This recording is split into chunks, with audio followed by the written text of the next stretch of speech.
Welcome to No Small Roles. This is the show where I speak with fellow actors about their careers and about some of their smaller roles in big movies and TV, and how those roles were, in fact, not at all small for the actors who played them. Now, today's guest is, at this point, an old friend of mine. He is one of the kindest, most genuine, crazy, amazing actor, so real. But most importantly, he's a father, a loving husband, and this is, I would say, the number one thing of all those things I've said. He makes beer. Yeah. Matt, welcome to the show. Ian, thank you so much for having me, brother. This is such a delight, such a joy. I love being so happy to have you. It's good to be with you, brother. Appreciate I know. We could just do this. This is going to be a 4-hour episode, everyone. I know. Yeah, just heads up. Yeah. We're going to get into it. We're going to get into it. Beer. Well, and Ian, you were there on one of my first biggest small roles on American Odyssey, and talk about kindness and generous and making somebody feel great on a set. You do that, buddy, in space. Oh, stop. That's how we met, right? That was it. That's it. That was it. Yeah. And then we did a staged reading at some point. Yes, we did. Did you recommend me for that? I forget how that happened. I sucked at it, though. You earned that all on your own. I hope we just ran into each other on that. I don't know. I think so. I think we did. Yeah. That was cool. So not my forte, but that was fun anyway to work with you on that. But before we really jump into things, I'm sorry that I'm going to go kind of into the deeper stuff, but I need to ask you, you're seated, right? I'm seated. Okay. I'm seated. Yeah. Do you prefer grilled cheese with or without tomato? With. Always? Yeah. I mean, what's funny is not when I was a kid, just liked it straight up. But my wife grew up on a vegetable farm. And so she was just appalled by my lack of, vegetable, skills. And so she would hate me. We've been together for a long time. So yeah, I would say, for the last 25 years, I've liked tomato on my grilled cheese. But you are only 25. So since it's true. Underneath this beard is just such a baby face. It's crazy. Yeah. No, you were born with that beard. It's true. Yeah. I only had to shave it for Julia. After that, it's no. Oh, I can't wait to talk about that one.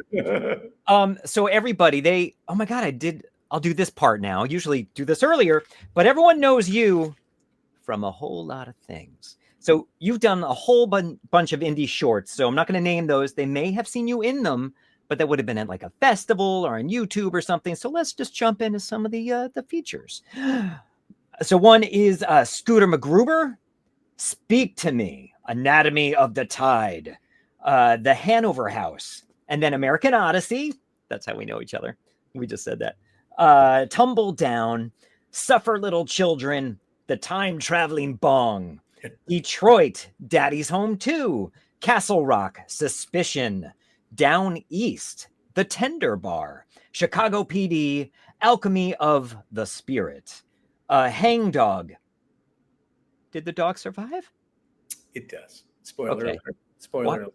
Why'd they even hang it? I don't think it has anything to do with the physical action of hanging. Because that's a title that draws you right in. I want to see a dog be hung. It's true. It means something different.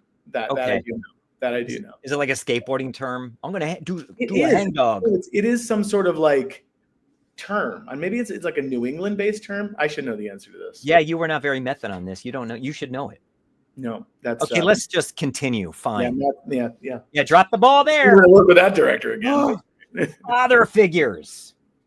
Julia, Absolution, where you almost get killed, but we'll get into that too. And I do also want to talk about the natural selection proof of concept, because that looked kind of cool, but we'll get into that too. So before we move on to that section of it, I need to ask you, you had a double concentration in English and finance. Yep. Now, I don't know if it's a sign that you are not very intelligent, but I would take it as you are very intelligent that you pursued that.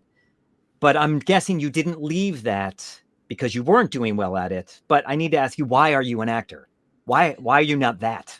No, I mean, funny, when you grow up in rural Maine, at least for me, acting was not I grew, it was not something that was, it was only on the movies and TV. That was what existed in the world.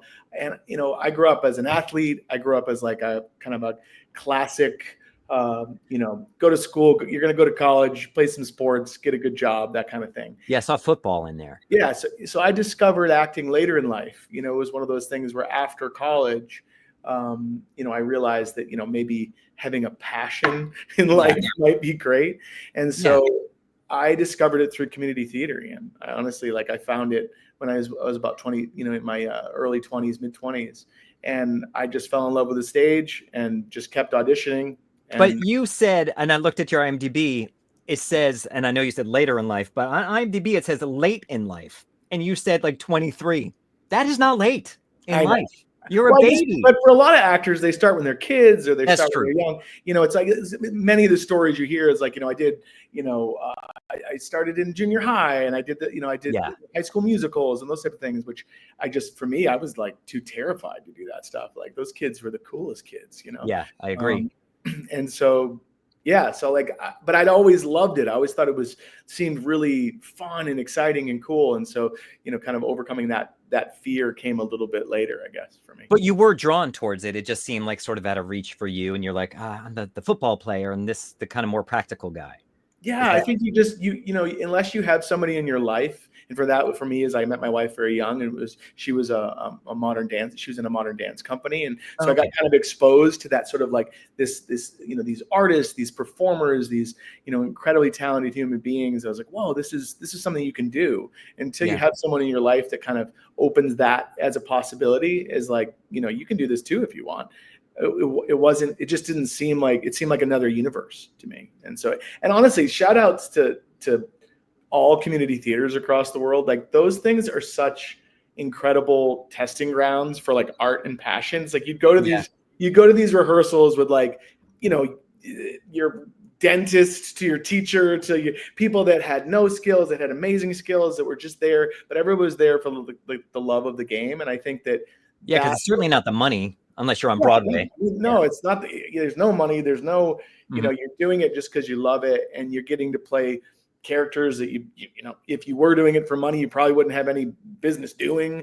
And so you get these really, really opportunities, big opportunities to try it. And for me, I've always felt really lucky that I got to kind of, spark that passion in that environment and find film and TV a little bit later, because I could really go into it with a genuine curiosity and kind of, joy that I've tried to maintain.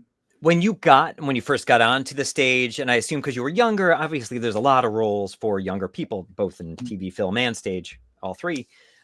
Did you find when you got on the stage, I'm pretty good at this, or like there's something here that I think I'm doing the right thing? Yeah, I think good is such a hard word. I felt connected. I felt connected to the work. I felt like I definitely had a response that seemed positive. I loved, but I also just loved it. I loved that sort of communication with the audience and being able, when you did, land the plane in a positive way, you felt that sort of immediate, like, ooh, that something happened there. That was I want to feel that again. Yeah. And so, and I think that sort of hunger was a key element of it. But honestly, I had really great directors early on. I think like when you're at the mercy of just kind of auditioning and walking into shows or being a part of that sort of environment, you're really, you have to find your teachers kind of wherever you can. And I was really lucky to have wonderful directors early on and really, really work with really wonderful actors that I could be like, whoa, they're doing something that's pretty remarkable. How are they doing that? And like learning from that was always critical for me. Did you initially, would you say that was your training when you started, or did you actually also get some training early on? No, I got married pretty young and kind of started that life, that part of, mortgage house, that kind of thing early. And so my cards were kind of dealt for me. I would have loved to have gone to, theater school or to get training. I've done like classwork and smaller, things that were more manageable in a normal life since then, but no formal training other than just, going and auditioning and trying to learn kind of on the job, with those folks that you get to work with. Well, it's the best way. I mean, just like I went to film school to be a filmmaker, and I don't poo-poo that, but getting into production, just doing it, I think is the best way to learn. So I think also regarding acting, that's not so bad. I would say theater is probably the way to do it, though I'm not Mr. Theater Experience. But no, come on, you get so much presence, it's crazy. You do it if you. I mean, I think that there's nowhere to hide on the theater, I mean, on the stage to some degree. Yeah. And so I think pretty quickly when something's working and when it's not. And I think, but you do really have to rely on having people around you that you can trust.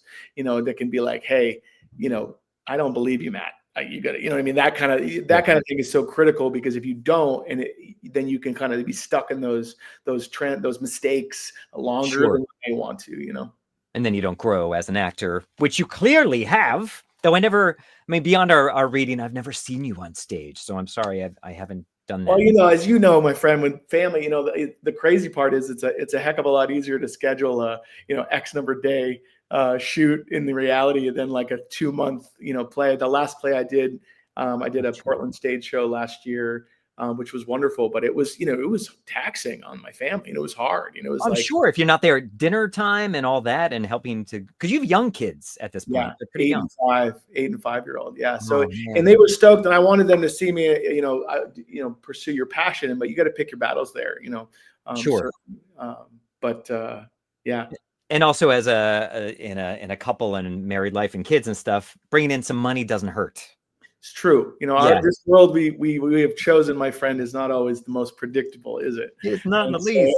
And that doesn't always lead. Yeah. So you get good at spinning plates. I always say, like, that was also kind of, I felt lucky, is that I never had any sort of like delusion of grandeur. I just did it because I loved it. And we were lucky that Massachusetts had those wonderful tax credits. And that's how I got into the film and television world. Was I went down and with a friend one day and, walked into Boston Casting and, sat in the room with everybody and got my taste of that experience.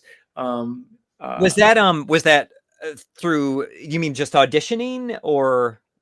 Yeah. So how did you get on the radar of, say, Boston Casting? Because I think CP is Carolyn Pickman. I mean, CP Casting. They are the ones that got you American Odyssey. Is that right? I think that's correct. That is correct. Yeah. So yes, Tumbledown was Boston Casting. And then some smaller commercials and smaller roles early on between the two of those casting agencies. Yeah. So I had a friend, Brian Chamberlain, another wonderful actor, a friend of mine, who had gone down, and he was like, hey, I just jumped in the car with him, and we would kind of make it a thing where there was a few of us from Portland that we would kind of, we were in the similar range, or we'd be, there'd be a role that, somebody could read for us. So we'd all kind of pile in the car and go down and sit in the room for each other, and then go back. and for those who don't know, it's like a 2-hour drive from Portland to Boston, correct? If there's no horrible traffic. Yeah. My friend had his first kid at that time, and so sometimes we would bring his baby down with us because he didn't have childcare, and I would watch the kid while he went in, and then it was so hard. It was little Theo's like 18 now or 16 now. It's crazy, but yeah, it was but it was just, it felt like a little access to this portal, this little world that was like, oh my God, like, I actually could be on an NBC show. Like, it felt so exciting. And then you most of the time you get turned down, or at least for me. Sure. Me too. So you have to weather that, where, like, if you're used to a smaller, close-knit theater community where, you might not get the role you want, but you'll get something, you'll be in the show, you have to, and I know a lot of folks, that's hard. That's a hard adjustment to be like, yep, I just drove down for 2 hours for a 10-minute audition 20 times, and I haven't had a yes yet. I used to drive from New Hampshire to New York for a 5-minute audition. It'd be like a 12-hour round trip day. I'm just like, it was dumb. That's why I moved, but no, exactly. I mean, but like, I think everybody has in this world has a version of that. I mean, certainly, think about your LA actor. They could be sitting in traffic for that long. It's but true. So it's just that world where, when you love it like we do, you go, hey, look, you gotta you got to take the shot, you know? And so, and that process, as you grow and become, you know, you hopefully do it a little more in this world, like you learn that that's such a huge part of the work Huge part of it. is how you go into that room and, you know, and how you approach that process. And so that was always, that's been a journey. You know, And not getting too precious about letting those opportunities just kind of roll off of you. And maybe you get it, but often we don't. So, and just kind of being able to accept that, that also is a huge part of it. oh, you know, and you know, we've talked about this a lot, but I'm sure you have as well on the show. But like, there's just so damn little in this world that you can control, and Exactly. there's a lot of frustration, right, that can come from that. A But ton.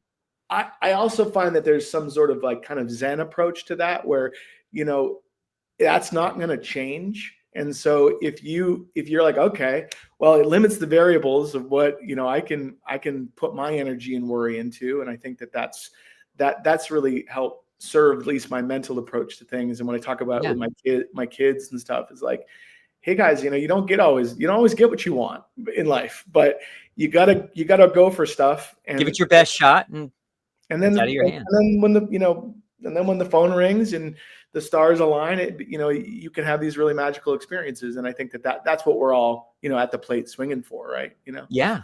And there's charm also, like talking about locals, the Boston local, say Portland local. I think there's something kind of charming about it, because say you're in New York and LA, people aren't as excited about when an opportunity comes, or when you tell your friends, hey, I got this thing. They'll be like, oh, okay, that's cool, because everyone's in the business. But like, say you're the guy that goes back up to Maine, and then it's like you did this thing. They're like, oh my God, like it's exciting when you get to share with people that not the whole world's in the business. Totally. I agree with that, Ian, so much. I feel really lucky in that regard, that it's, you know, I get to kind of return to this reality that isn't as keyed into that world. So it really does, you know, get to be this place where you get to celebrate your wins and nobody knows about your losses. So no, exactly. And it's, well, but then there's also those people that are like, oh, so I heard you're going out for that audition. How'd it go? I'm like, I didn't hear anything. They're like, oh, I'm like, no, that's how it is. That's how silence is a no, right? Like that was the hardest thing to, like, I think as anybody, I think actors, a lot of, you know, we thrive off feedback in a lot of ways. And when you have fun in this world where you're just like, okay, I hope it was okay. You know, like it felt good at that moment, but especially nowadays with more self-taping, I feel like, you know, you do get to audit yourself a little bit, and you're like, you know, that's been a big piece of it. I always like to say, hey, you know, I've been really happy with my tapes lately, and that's, you know, and that's an opportunity to be real and honest too, you know, and actually look and really investigate that part of yourself a little bit. Do you like self-taping? I do. I miss going into the room as much. I'll be honest with you. I don't certainly miss the drive, you know, that practicality part of it. There's certainly some elements there that are helpful, but you know, there's something about the energy of a room, certainly, you know. So I'm glad that it seems like with callbacks that seems to be coming back. I think getting to meet the person that you may or may not work with is critical in that regard. But but you know, that being said, I'm the convenience of it is, you know, certainly living in Maine is pretty it's amazing, undeniable. So if that could have been the way when I was doing those commutes to New York, maybe I never would have moved. Well, I know, and you know, and that's the thing is, I always, like, I never judge anybody in their choices and where they want to be, and when they, you know, like when someone's like, you know, we have friends in the industry that, you know, move to bigger cities, move to bigger centers, and you know, and some people have feelings about that, you know, and I'm always like, hey, you do you, man, like, you know, if situations were different, I'd love to be downtown New York, you know, doing my thing, or LA, whatever, you know, we're all just playing the cards we're dealt with in life. And I think the point is we're all nurturing the same versions of these dreams. And I think seeing that with each other. And that's why I love our community. I'll be honest with you. I really love the Boston and the New England, because, you know, there are a lot of folks that have been in the similar kind of trenches. And I've at least experienced a lot of, like, everybody seems to be rooting for each other. And I love that, you know, totally. I love that. And I do see, I mean, there's the occasional people that get a little, I had someone comment on the show the other day. They're like, who cares? I'm like, well, there's some people, you know, it's nice to, with, like, we're sharing a community. If there's anything that you can get out of this, then great.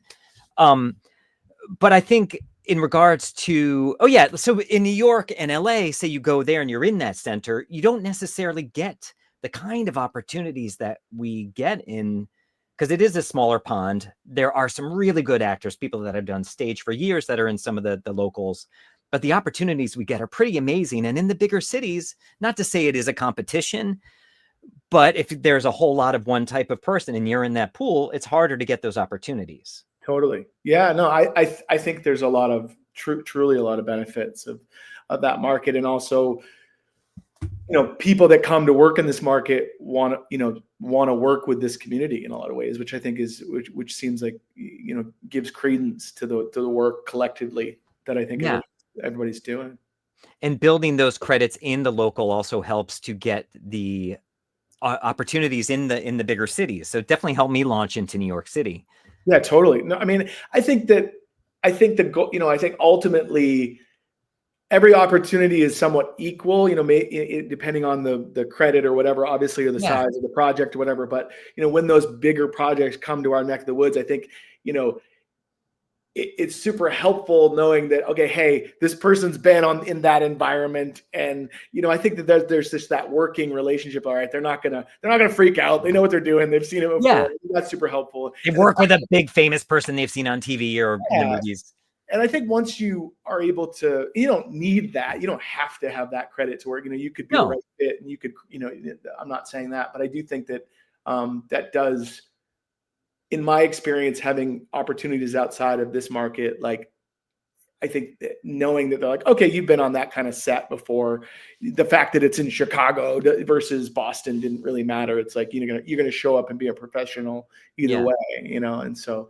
Because I do certainly think that the world is kind of spreading out like that a little bit more. So. Yeah, especially with self-taping and stuff. So how do you first get into? So you did a lot of stage. How did you first get into the films, like the short films? Because I see your first one is The Ideal Self, and that was a short film in 2010, late in your life. It was, I know, late in my life. It was friends in the theater community that were in the acting community, in the filmmaking community, earlier than I was. And so, you'd come across filmmakers, folks that were writing their own stuff. And, early on, there's a wonderful community in Maine. There was, kind of the Massachusetts, New Hampshire, New England area.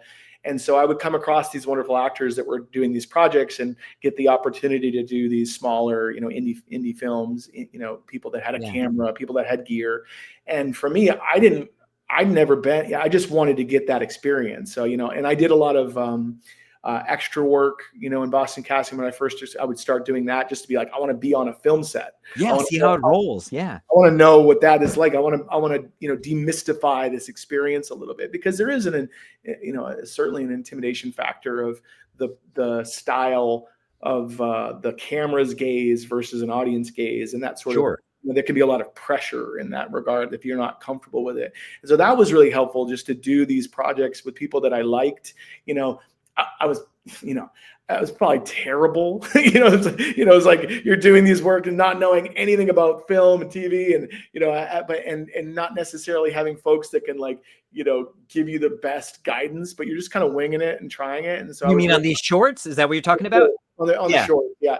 But luckily, I'm friends still with some of them today. My friend Taden Brown is a wonderful filmmaker in Maine. He was he was young, making these cool, funky little shorts and let me be in them.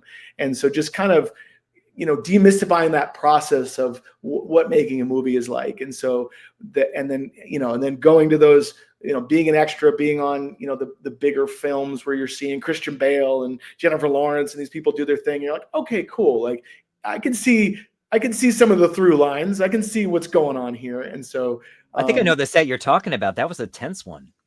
Yes, it was. Yes, it was. And how was that? David O. Russell, was that American Hustle? That was American Hustle. Yeah. That was intense. That was actually the first time I was like a beatnik dude in some art exhibit. The scene never made it into the film, but it was crazy director, running all around doing these, yelling and screaming at things. And he had us all lining up And he was like, oh, we're going to go down the line and you're going to look into the camera. Wait, was this the audition? It was on the day. Oh, because he did this in the callback too, but go on. Yeah. And so we're like, and it felt kind of like on a whim. And so, you know, it was one of those things where, you know, I don't know, you just like do your thing, you look or whatever. Yeah. And I'll never forget, he came back and he looked at me and he goes, I gave you the opportunity to look into the camera. And he just paused. And I was like, uh-huh. You know, and then he walked away. And to this day, I'm like, was I awful? Did I screw up? Did you not look in the camera? Yeah. What was I just was like, did I not look well enough? But it was one of those things where I think that like was a mind F for me for like the next 2 months. I'm sure that was my opportunity. You know, like that could have, you know, whatever, you know, these things in your brain where you take these little moments that are really just, you know, puzzle pieces in the storytelling. And because, you know, we care and we only have these moments, you know, certainly in those environments, you know, you make everything so big. Exactly. But it was, you know, it was those types of experiences of like, okay. And then when you get on a set like Tumble Down or, you know, American Odyssey, where you're like, okay, we got to do this for real. It gave me more of the confidence to, you know, to not completely just fall apart. You're so good. I haven't seen Tumble Down. Obviously, I've seen American Odyssey. I wish I had a clip of it. But it seems like American Odyssey was a turning point from the indies. At this point, are you like, I am meant to be in film and TV? Or are you, or today, are you still like, oh, you know, I love theater equally. I love TV and film equally. Do you have a preference? I prefer TV and film. I love acting on stage. I love it. Yeah. And when my kids get older and I have more time, I will hopefully do more. I tried to do a show, the director of Tumble Down, Sean Michaud, who's become a dear friend of mine. He directs a lot of theater in Portland that I'm a part of. And so I'll always do projects that he does. Yeah. Because, it's a little bit more of an easier schedule on a rehearsal standpoint. It's a little more of a professional schedule, and the productions are very kind of like, you know, film and almost, you know, interactive, and it's a more interesting theater experience in many regards. But outside of that, I really do tend to try to focus on film and TV work as much as possible. Before I ask you why, I need to ask you, we have the segment coming up later in the show. Again, I should have done this earlier. It's called The Kiss and Tell. Now, in one word, can you tease what your kiss and tell will be about? Will Ferrell improv. That is not one word. Just edit it. How about this? Will. Improv. It could be like will, like as in will to live. Will Ferrell. We'll find out. We don't know. We didn't give it away. I like that. Yeah. How do you do that with one word? That's really hard. I don't know. I don't know. It's okay. It's fine. We've had other people break the rules too. You're not the first. I failed. I'm sorry. Whatever. I know you're a good actor, so I forgive you. So is it the intimacy of film and TV? Is it the reality, the realness? I don't know. What do you like about it? I mean, I think the earnestness, like the fact that you know, the communication with the audience is so special in a way that, unlike on stage, there's an energy exchange and there's an experience there that is beautiful and real, and I love it. It's completely different. But on film, it's a team sport. It's such a huge team sport. Yeah. People behind the camera, in front of the camera, and you really can provide such an interesting element to the collective whole, regardless of your role, regardless of how big your character is or how big the scene is. And there's so much nuance within that, you know, with stillness or silence or, you know, delivery or, you know, just earnestness. And I think that the reason why we love films and movies, right, is because the way they make us feel. And so like having that opportunity, you know, scene by scene, to be able to contribute to that, to me, is just like I'm addicted to. I love it. And I just want to keep getting better and better and better at it. And it terrifies me every time. And I feel like, you know, I'm with you. and I'd be lying if I said I know how to do it. But, you know, I can assure you that you do. But thank you. But I want to, and I want to keep pursuing that communication Yeah. I love it. Do you reach out looking for more? Obviously, right now with the having had the strike and the pandemic and everything, are you pursuing opportunities, though they're very few right now, in other markets? You're in New York as well, right? So I have my managers in New York, and Okay. so I do, my agents in Boston, my managers in New York, and so through her I do get a little bit more of a wider breadth of opportunities.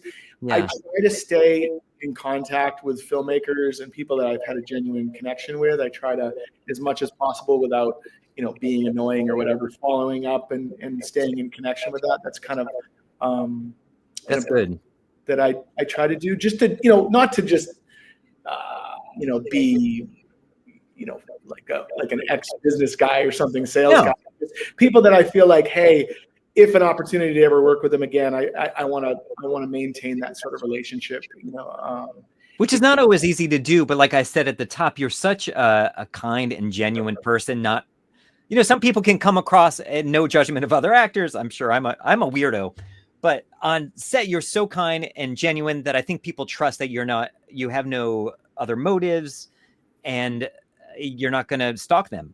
You're very, very kind. I have a lot of insecurity, to be honest with you, about that, because I so badly don't want to come across as someone that's like, I'm becoming your friend because I want you to give me a movie role. Yeah. Because that's not you. I don't like that sort of environment. And you want to work with people that you connect with. And I that's something that if somebody ever asks me for, like, I don't know, advice or something, that to me is what I try to do every time I get the opportunity to be a part of something, is like, hey, look, know your shit, show up on time, do all the things, but like, be kind, just because that is something you can contribute to the environment, because it makes everybody around you, happier and more comfortable, makes your experience much better. And then, because there's so little we can control, the edit, the response, the feeling that is evoked from the production, you can leave with some genuine connection, and that I think is valuable.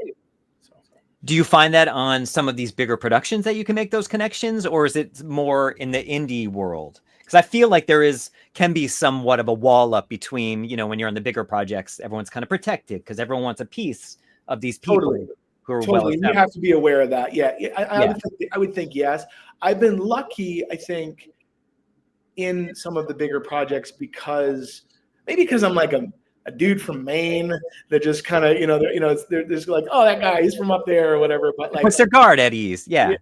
I try really hard to make people know that I'm here to be a team player in that regard. And, like the Tender Bar, I've stayed in really close contact with a couple of the guys on that. And I got to go see, I got to see Fran in Good Night, Good Luck, and George on Broadway. Oh, yeah. Do you want to tell people what the Tender Bar is before we? Yeah, the Tender Bar is this beautiful, wonderful play based on a J.R. Moringer book about a young boy who's raised by the men of this bar, and it's directed by George Clooney, and it stars Ben Affleck. Was it a play first? It was a book. Oh, okay, because you said play, so I'm like, was it a? I'm sorry. It was based on a memoir. Okay.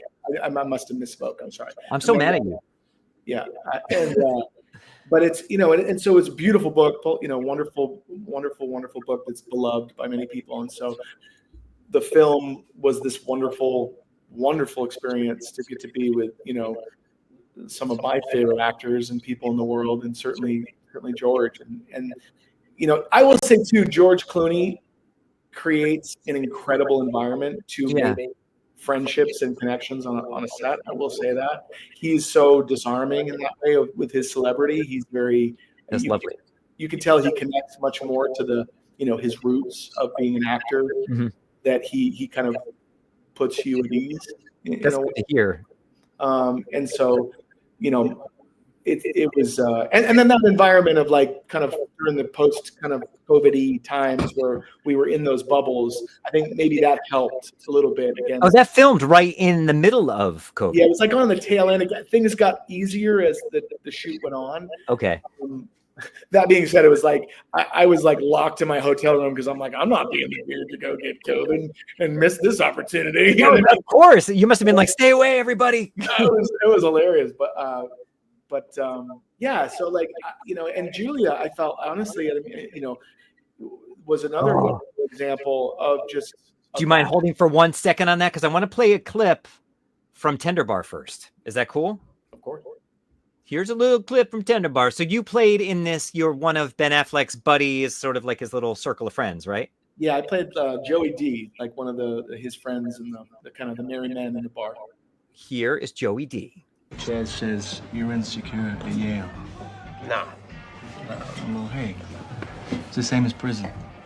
Anyway, it's the same as prison. You can find the main guy who's a problem, and you rip his fucking lungs out. What you telling the kid that for? That's He's it. going to Yale, not Raw Way. You're so confident and so natural and so real in any role that you do, and there's just like because you're not that guy. You know that guy. I'm sure you know people like that. Thank you. No. I actually have not seen the whole film, so I know there's other pieces of it, but I just want to show a little. No, I mean, but that's that's a great example of I was so happy to be a part of that journey. I'm sure. And I think that, but it wasn't like I don't have a ton of screen time. My character arc isn't like a huge focus. I'm very much an ensemble character in that, and that's so important. But maybe it's from like my theater background, but like, yeah. and my sports background, you're not always the star on the team. You know what I mean? You're not always the guy shooting the shot at the final buzzer. And I'm cool with that. Like I think we all do the work to be like, all right, if I get the shot, I will take it and I will do my best. And I think we all feel that way. Sure. But I think that's what makes this so wonderful is that, these are the brushstrokes that make beautiful cinema and make beautiful films. And I think if you're not willing to be a part of that tapestry, I think you're missing something. Because if you define that success as like, if I'm not the top 10 on the call sheet all the time, or top 5 or whatever numbers you care about, I think that's a way to go.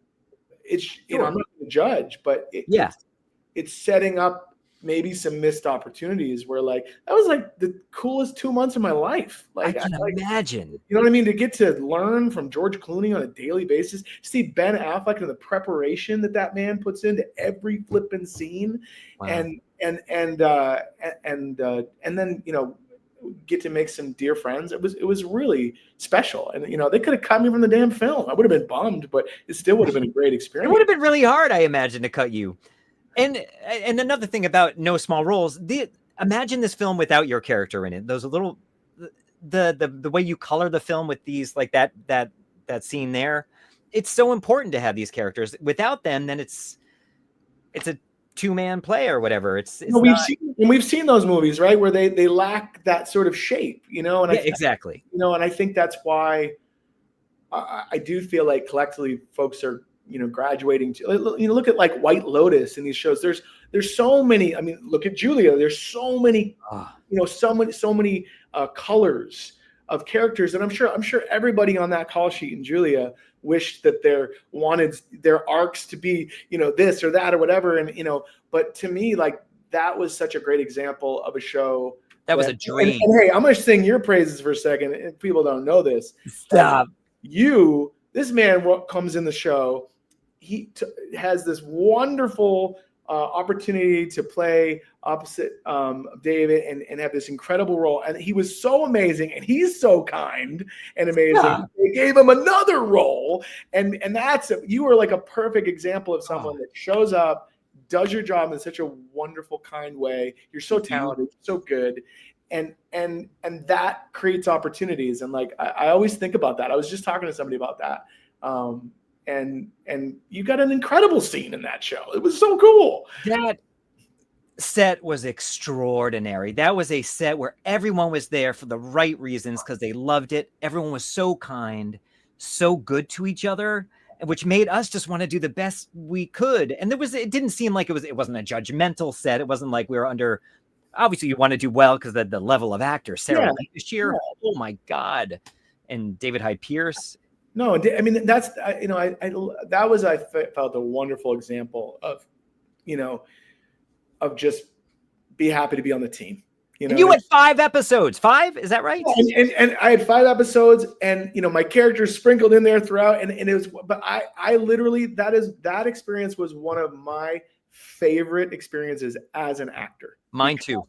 Because it was just the people and the community, and getting to see Sarah work every day, and Fran and these guys, and Brittany, and like these people that are so flipping good that I feel like I learned so much as an actor. Oh, me too. And my friend Mike, played Benny, was great. It was just so many great people that. Oh yeah, Mike Malvesti. Yeah. I mean, just amazing people that were present and real and selfless, and like these are long days, man. These are 16, 14, 16-hour days where we've been on sets where not everybody's, not grumpy, and that set was like, we'd shoot these huge long scenes and tons of people, and it was almost like a play, and people were like, let's do it again. Everyone was stoked, and I loved that. I thought that was a wonderful example, and kudos to that whole what a team to really foster that. My the DP on my last day with being the acting twin with David Hyde Pierce, the DP said to me, he's like, everyone is on their best behavior when you're here. I was like, oh, but it's like everyone's nice all the time, even from your experience. So I don't. Well, and David said after that shoot, how much he loved working with you, and like you made such an impression. But again, Ian, I will say to you, like, you are one of those people where you're going to show up and crush it. You're so good. You're so talented. But like, everybody has their process. Everybody, doesn't have to judge. But you also instantly knock down walls and make people feel super comfortable. And that is, I think, such a gift. I mean, you did that for me on American Odyssey. Like, you do the same thing, though. I'm not, I don't want to. No, we're doing. I mean it. I think for me, it makes me more comfortable when that ice is broken. I've been on sets where, obviously some bigger actors might not introduce themselves, but if I'm doing a scene with you, at least say hi before we shoot this scene, because it's so awkward. I'm a human, you're a human. Like, yeah, that's always frustrating when like I think we all respect people's process, but you're like, hey man, I'm not looking for a selfie here. I just want to be like, hey, I'm going to see you in this. You're going to see me, and this is all good, right? I'm with you. Just break the ice in one word. Just hi, okay, and you can, Exactly. Yeah. That's only happened a couple of times. I'm like, no, I agree. I'm actually always pleasantly surprised how few times that doesn't happen. I always. So I think most people are just trying to do their best. So. But this role for you again, that set on Julia was amazing, but you are there for 5 episodes. You may not have had a whole lot to say, but you are there. It's a part of the tapestry, like you had said with Tender Bar. Without you there, the world isn't full. And I have a tiny clip. It's you and Mike Malvesti. Here we go. I am so ready for her leftovers. The most gourmet thing I had this summer was an Edmonds crumb cake. Oh, those are good cakes. That's your first episode on there. Well, and that's a great example of, I don't have a ton of lines in that show. You know what I mean? Like, it's fun being on a show where maybe the potential or maybe something could change. Mm-hmm. But to me, it's a great example of like, hey, you're here. You get to be a part of this. In most scenes, most episodes of that show, I'm just a part of the team in the background where we're all telling the story together, little bits and pieces here and there. But I got to work with Hannah Einbender on a day. I got to work with with Sarah every day. I get to work with all that whole crew. That's the show. It's like a ton of characters, and that's And so to me, I'm just like, are you kidding me? Like I sign me up, and I think that I think when you do get caught up in the what about, where am I, and what are my lines, and where am I going to be? I get it. It's natural. I totally understand that. But I do think that this is a team sport in many regards. Absolutely. And I think there's a lot of examples where people can, really shoot themselves in the foot if they're too focused on the me part of it. You got to advocate for yourself if there's opportunities. I've certainly learned as an actor, I think like there are times when you can maybe, improv a little here or there, take a little shots when it's comfortable and when there's certain environments that allows it. And I'm trying to get better at that as opposed to just kind of playing it safe, all the time. But in the big scheme of things, being on a set is a victory. It's absolutely. Getting the auditions a victory. Yeah, exactly. And so like to not have that, that context and not have that understanding, I think is doing a really big disservice in a lot of ways. And you, with this and Tender Bar and Tumble Down, you got to be a part of the family, which of course the show's called No Small Role. So everyone, every role matters, but there's some comfort level that you get when you get to see the same people for weeks on end is kind of, or even if for 2-3 days is lovely. Cause often we just arrive and it's like, totally. I don't know anyone, but I have to appear very comfortable in this role, but hi. So that's magic right there. Did you find that familial community on all those projects? I was lucky. Yes, I was, and I fully attribute that to the setting that the director created, in a lot of ways. I think that sort of, and the other actors, the other performers, certainly with the Tender Bar, certainly with Julia. Tumble Down was a 25-day shoot, I think. So I was there for like a week, but so you have to still kind of get there quick within a certain period of time.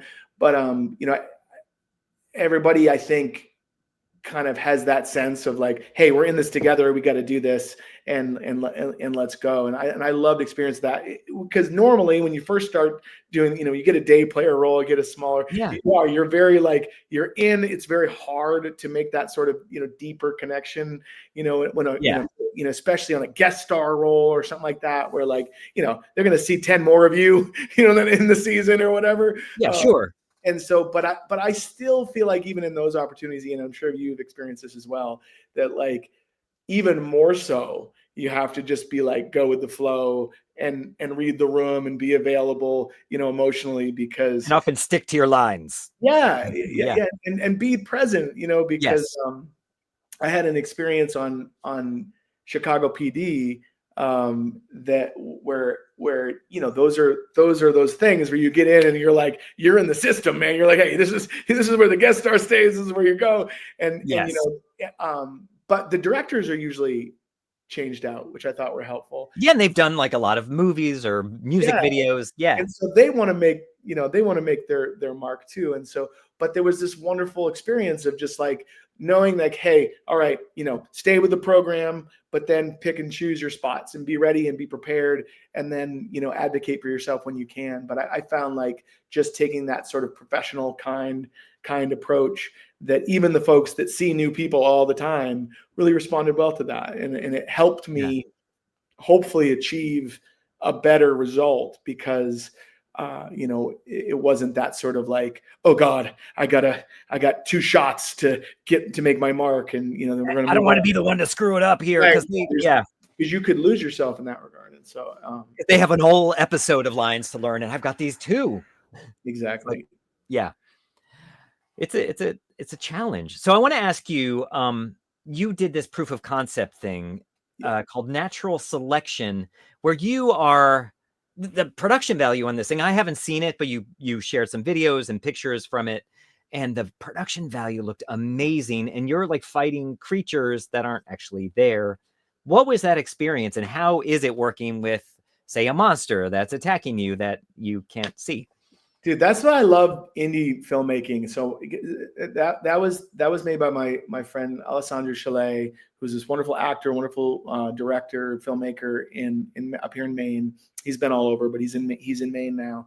And he won a screenwriting competition where he had to basically, on like an indie budget, write a feature style script. And so it was like, Darwin meets dinosaurs, and this kind of like period piece. And these are not things that I always get a chance to perform in. And so fun. I'm so jealous. I jumped at it. It was a 3-day shoot. It was wonderful. The production value was incredible. We shot all the boat. We're shooting on an actual like 1700 schooner out in Camden Bay. We're shooting with some of the best filmmakers in Maine. This wonderful DP Jeff Grieche, who makes a lot of projects up here, who's wonderful. And it was, and we were able to like fight dinosaurs and be in a boat, and and it was just this really fun short project that when you see the finished product, it really punches above its weight in a lot of ways. And so, special effects, because I think you did share some with the dinosaur, and the special effects are good. It's really good, dude. But you were looking at like a stick or something, right? Like on a. Yeah, it was just a dude with like holding a broomstick with like a foam thing on the end, and they put out. But it was, I don't understand the technology very well. I'm ignorant, but it, they had these kind of like sensors set up, and then obviously like the blue material around it, and we shot it in a bunch of different ways so he could have the action and then with it, and and it came out really well. And so you're like, to be able to be like, that's me fighting a raptor, but like, you had to sell it. I don't get to do that, but that was like, that's why I love indie filmmaking, because you don't have time to get in your head where you're like, you're shooting these really long days and you're like, all right, we got to do this. You just kind of, as one of my favorite directors will always say, like when you get into a moment in a scene where you're terrified, he would say, bite the head off the rat, my friend, and then like, just do it. And that's kind of like that mentality when you're like, I guess I'm going to fight here right now. Like, let's go. So that sounds awesome. Is that going to become a film? I don't, I hope so. I hope something comes from it. I think it's it's yet another great example of someone, taking an opportunity, taking their shot, going all in, trying something. And, he's such a talented filmmaker. I'm sure something hopefully will come from it for him professionally. I would love to make the feature of that film. That would be amazing. Who knows? I'm sure they could find if it got to that level, they'd probably find a more famous bearded dude than me. If they need a balding guy to be like murdered by a dinosaur, will you tell him about me? I got you. Okay. Thank you. Not that I'm balding. You just agreed with me. You're not balding. You look great, dude. You got look at Goggins. He's killing it with like, come on. That's true. Come on. Right. It's like the new sexy. You've always been sexy. Tell my wife that. Yeah, that's right. Ian's the new sexy. She knows. Yeah. Oh, I hope so.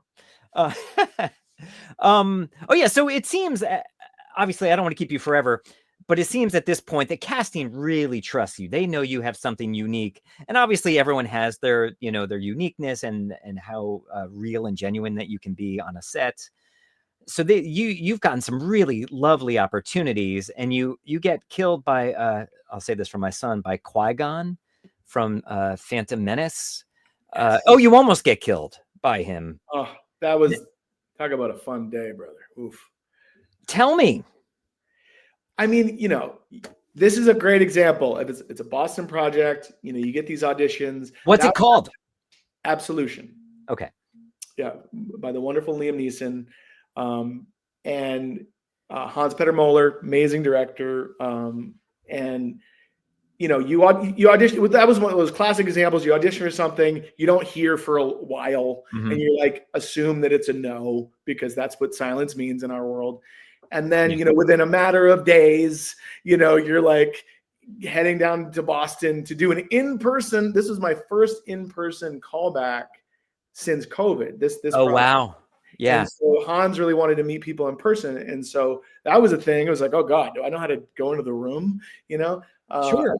And you get rusty at that stuff. Yeah, but I found it, but he was great. He set you at ease, but it actually was, it was just really fascinating, because I went in like this, and it was right at the same time that Julia was getting cast. And I got Julia first. Yay. I want to ask you, do you mind if I pause for 1 second? Yeah. Just because we're walking away from Julia. For Julia, you auditioned for what you thought was like a 1-day co-star. Is that correct? That's correct. And that turned into a 5-episode recur. So I just wanted to say to people, don't take any opportunity for granted, because it can turn into 5 episodes on an amazing project, and every piece is a building block, so don't neglect it. That was my biggest lesson on, on episodics, where like, they are actively telling these stories and evolving them. And Yeah, that was, just to be a part of the tapestry is the work, you know what I mean? absolutely. And so that's the, it was that one scene that you showed. I think that was the scene that, and then Which is so hard to audition for when it's like, quick thing. You just have to make that as real as you can, I guess. Yeah. And it helps to work with awesome, Michael was like Michael Malvesti was like my butt was my man. Oh, he's such a good guy. I was like his homie though. I was like his sidekick the whole time. Yeah.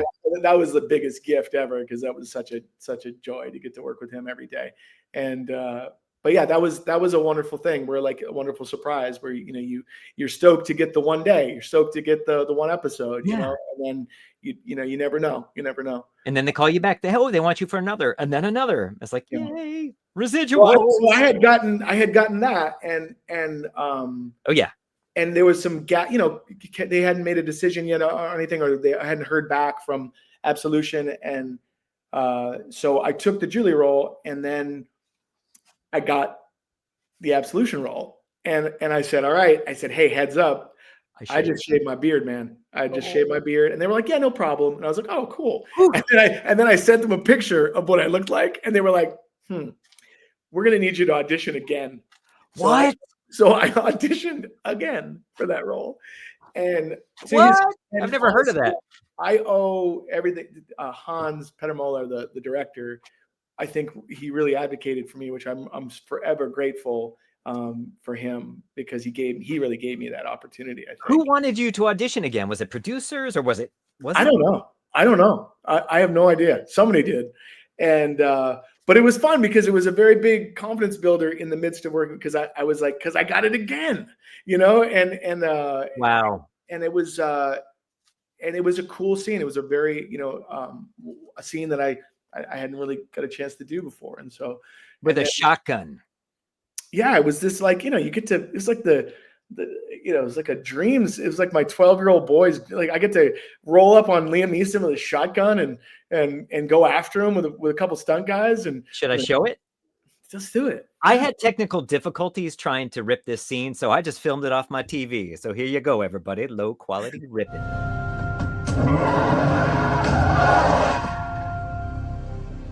Who hired you? Fuck you. You're gonna kill me either way. Let me tell you what's going to happen. You'll be dead in a few minutes. And I'm going to find out where you live. I'm guessing I'm going to find someone there. Maybe a girl.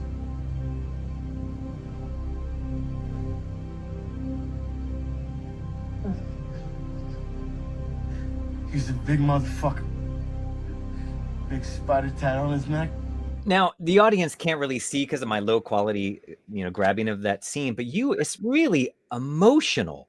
Like there's tears coming out. It looks really, really lovely work. And what a great arc you get in what might appear to be such a, maybe a small role, but especially in a film, it's huge. And you're with Liam Neeson. It was, I mean, to me, that is a great example of like a scene where, if you're sitting there being like, let's compare my scene to your scene and things like, there's so many people that have so many do amazing work with amazing people and amazing scenes and way better, bigger, and all those things.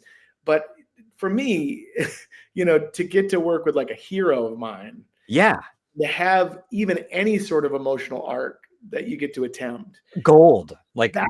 That's why we do this shit. You know what I mean? Because so exciting. And just the time on the day. I mean, he's such a generous actor. Oftentimes when you work with leads, celebrities, and they spend a lot of time with them, which they should, and you don't get a ton of time. You know what I mean? Yeah. Like they turn it around last, and they go, "All right, do your thing, man." And he was so kind. He was so supportive. He really cared about the scene, and it made it such a joy to work with, and I don't know. It just felt like you felt like a part of the crew for the day, and it wasn't, it wasn't a small role. It felt like the only role that mattered in that moment, which was wonderful to experience. You really brought it too, because you can imagine if someone maybe couldn't hit that emotion or bring that depth that you brought into it, it wouldn't hit the same way as it does there. It's really good. It makes me want to see the whole movie. Oh, well, it's, I mean, those are the things where I think that, like you said, you try not to be in your head as much, because you just try to paint with the brushstrokes that you're given, and know that, hey, the editor's going to use it however they're going to use it. And like you said, hopefully you give them good puzzle pieces to work with. That's the goal. Have you run into the cruel editors of our business? Oh, sure. Absolutely. It happens. Oh, yeah. No, I mean, I think like one of my first projects I did, which was a wonderful project. I was super happy, but at the time, I was for Daddy's Home too. They had brought me back for some more work to like expand the scene a little bit because of what happened on the day one. It was really exciting, and so I had built my hopes up, thinking like, oh, it's gonna be this bigger thing, And it was like an earlier gig, and so I hadn't had the familiarity with the cutting room floor. And I like brought my buddies and my homies in this thing, and you're like, yeah, it was like 2 seconds. Okay, cool. Yeah. And they're like, they weren't like into the film. They were like, yeah, cool. That was, yeah. You're like, no, I really did do it. I really was there. Okay. Sorry. I set myself up, but I should have just gone by myself. I've done that too. It's my first, one of my first gigs. I'm like, everyone, I have the scene with Bill Pullman, and I'm this reporter, and he comes down the escalator. You never see me. I think you saw the back of my head. My mom's like, I think I saw the back of your head. I'm like, you were there. And that's the thing about this, for like this type of context of like, I like to think of how many amazing, awesome, fantastic actors that, started doing tiny things, and you saw them everywhere. And that doesn't mean that we're all going to have like the same arc of Philip Hoffman or something. But like, the point is that like that ending. Oh, it's just being a part of it, getting to be there. It's the little victories you got to count along the way. You know what I mean? And totally. And that's yeah. I mean, because like you can't take that moment away from you. You get to work with Bill Pullman. You get to have that. That was cool that day. Yeah. No, thank you. No, which when we're, let's be honest, right? When we're like old, hopefully, and we, hopefully our kids still love us, and we're like looking back at things like, it's those are just as valuable, honestly, as like, oh, look at my reel. You know what I mean? Oh, sure. And that's it, knowing that at the same time, hell yeah, I want to work with Wes Anderson someday, and have some awesome character arc. Of course I do, but like, like these are the dreams we all must nurture. I want to be in a Spielberg movie where I just like point at the sky and go, look, I will be so happy. Or not even, just point at the sky. Exactly. I'll do it. Exactly. And I mean, and that's what's fun. You just keep these chips in the game, baby. That's all exactly. It is. That's what keeps it so exciting, especially again in our, I'm in Connecticut, you're in Maine. It's just kind of, it just keeps it fresh. And it's like, oh, I got this opportunity. Yay. Whatever happens with it. I'll always preface, I'm in this thing if it's still there, but I did it. It's on my resume. I want to, before I keep you forever and ever, I know you gave a little bit of it. Oh, you know what? No, we're going to do this first. You have a kiss and tell in regards to the last film you talked about. Okay. Now, kiss and tell, your one word tease was, we'll say it was Will. Though you said Will Ferrell. It was Will Ferrell. I completely failed in the task, but yeah, I don't, luckily I don't have too many kiss and tells that are bad. This one was really good because there was that film, it was classic day player. You're the straight man to everybody else is funny. The ball is going to be thrown back to you. Don't drop it, throw it back. And, but you're still going to be real and present. And it was awesome to get to be there and be a part of that scene. And the way it was written was that basically like everyone else would leave. It would just be Will and I. Will would end the scene and walk away. You're a gun salesman in this, right? I'm a gun salesman at like a Cabela's, basically, and that was the setup of the scene. And they kind of, Mark Wahlberg goes into this big monologue, and Mel Gibson is there, and Jonathan Lithgow and Will Ferrell. And so then it ends with Will and I at the gun counter with him kind of talking and ending. And I never worked with him before. It was super exciting to get to be there. And it's Elf. So when the scene ends as it's scripted, he doesn't end it. He just keeps going. And so his line is the last line that's scripted. And so he kind of just throws something else back at me and just looks at me and is like, okay. And, at this point, and still a little bit, I'm like trained to be like, you don't speak unless, scripted or whatever, and so it was this one opportunity. It was like this first immediate opportunity of like, you get to say something. And so, and it turned into this like 10-minute exchange where we did this last bit of the scene, take after take, with different variations, with different endings that I got to participate in, and like say something funny or be the straight man to his funny, and he'd come back, and then the scene would end, and he'd be like, oh, well, what if I tried this? And he'd be like, and I'd be like, you try whatever the hell you want to try. You're like, no, you know what I mean? Like, you're not trying that, Will. Yeah, exactly. No, actually, I think that's a terrible idea. I don't know why you would say that, but it was, and it just was. And I remember I got back to my little honey box thing, and I like called my wife, and I was like, Emily, I think I just got to improv with Will Ferrell for like 10 minutes, and it was just one of those things that, like, you don't see it. It didn't make the movie. It wasn't, but it was like, it happened. And yes. It was like, I don't know. It just was like electrifying for me, for me in that experience. And, of course. And it was fun. And those are the things you take away, I think more than anything in getting to do this work. Again, those are the things that make it so exciting. It's so worthwhile. And maybe they even paid you for your work. I don't know. Yeah, no, it was a good deal. It was a good gig. It was, it was a great day of work. And, and there's something about that, like a little chink of like, hey, you got to do that. And it builds you a little confidence for the next opportunity. If something else, comes up where you're like, hey, I've gone back and forth with Will Ferrell. I'm not terrible. Like that's what your inner monologue is. Luckily there's no proof of that. I probably was terrible. But it was just, those are the moments where you never know, There's the building blocks to the rest of your career. Yeah. Or even if it was the end, that's a pretty cool way to end, but it didn't. Right. You've given some advice. So do you have any additional advice you'd like to give for up and coming actors? Something you wish you had known, or something that you take with you every day on the set? You're like, I'm using that thing that I learned, and no pressure. Yeah, I think to me, it's like, it's fairly straightforward. When I try to be grateful, like as honestly, truly grateful in the not cliche sense as much as possible. Try to be like, wow, this is a really special thing you get to do. Don't take it for granted. I think that going in, especially when you may not have a lot of time to be directed or have a lot of opportunities to try different stuff, go in with a fully formed version of whoever you're playing, even if you got to be ready to throw it out the window as soon as you walk in. And that sort of approach, I think, time and time again, seems to be very valuable.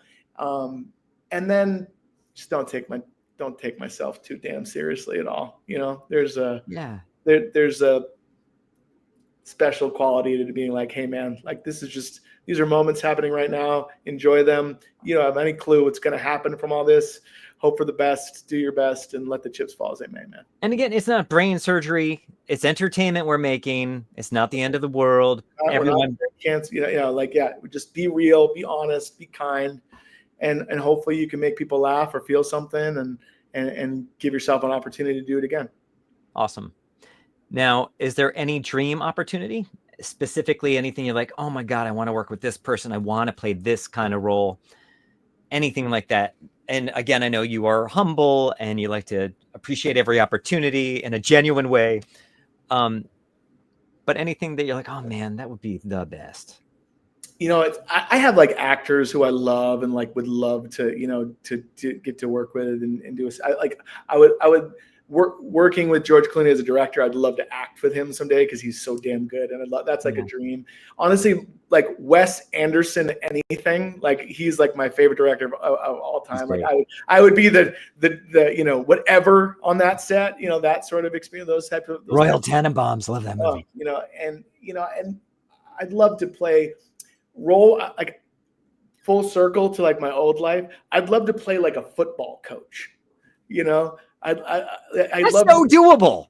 I'd love to do that someday, like where I could like bring that piece of my life into this part of my life today, and then you retire, but like, honestly, man, like, I think that's kind of the fun part. Like you get these roles in your inbox. You're like, oh, okay, let's see what that's like, and then you get to try it on, and sometimes it's good, sometimes it's not, and other times you're like, well, there's 25 other actors that have a way better Boston accent than me, so I'm not going to get this one. But like, you get to play, you get to try, you get to do it, and that's the joy of it. And if you're getting the opportunity, clearly there's a reason they sent it to you, so you can't doubt their reasoning. You just go for it. Well, I appreciate you. I appreciate actors like you, brother, and people like you out in the world that make it such a joy for the rest of us. So thank you. I mean it sincerely, that you are such a good person. Like it's crazy you're in this business because you're just like a real good guy. Well, hey, you got to come up to Maine, my friend. Oh wait, the beer! I want beer. You got to come to Maine. You got to drink some Oxbow beer. What is it? I've never. Do you make different kinds of beer? We are a European Belgian inspired brewery. So it's a lot of grisettes, saisons, American farmhouse ales. We have some pilsners and lagers too. That's our focus. That's our kind of style that we focus on. We also purchased another. We recently just merged with another brewery called Rising Tide Brewing Company. They make a little more IPAs and classic lagers and American style lagers too. All Maine based beer, and that's my other world. So, do you ship out of state? Is it in stores maybe near me?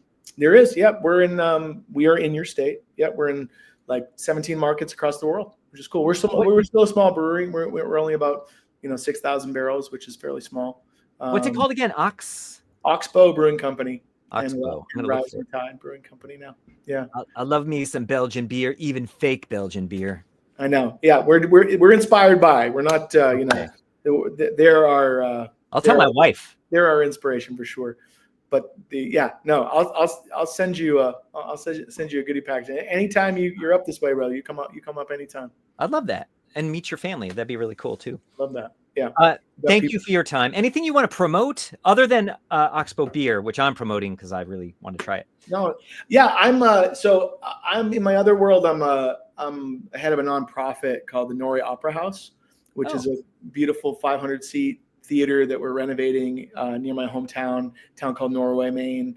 And it's this 135-year-old opera house, working class theater that we've been in the process of renovating for the last like 20 years. We've done the first floor, and there's beautiful storefronts on the first floor. And this year we're now going up into the theater space to renovate it, to bring people back into that space again. And I'm really passionate about it because I wouldn't be talking to you if it wasn't for, Western Maine stages that gave me the opportunity to get to do this work. And so I really feel like giving people access and like a portal to the work that folks like us do is so critical these days. And so it's a passion of mine. So be able to look out for the Norway Opera House if you're ever up in this neck of the woods. It's funny because I never thought of, when you said Western Maine, when I saw that on IMDb, I'm like, is it sort of like Deliverance over there? But it's clearly not. No. Like everybody thinks Maine is like the wild frontier. We're an hour from we're an hour from the coast, and we're an hour from the mountains. So it's kind of a pocket of the state that is, it's like kind of sandwiched between the coast and New Hampshire. So we're pretty close to a lot of things, but it's very, beautiful lakes and forests and rivers up there. Whereas I think people think of like a rustic county in the north, because it's so hard to get to because of the roads and stuff. Yeah. You can't get there from here, that kind of stuff. Like that kind of gets a lot of that sort of like, whoa. Sure. You're like, shut up. We're a little more like, you know, we're in the beautiful wilderness, but we're a little more accessible. Which That is cool. sounds ideal. Sounds beautiful. Well, thank you. Any film TV projects coming up?